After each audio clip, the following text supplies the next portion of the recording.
প্রবাসী বাংলাদেশিদের ভোটের অধিকারের জন্য আমরাই সবার আগে বলেছি এবং আমরা এটাকে আমাদের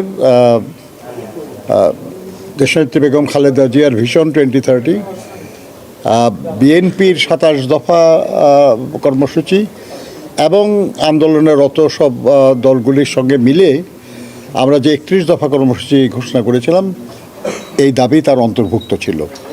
সেই সময়ে অন্যদের কারো এই দাবি ছিল না।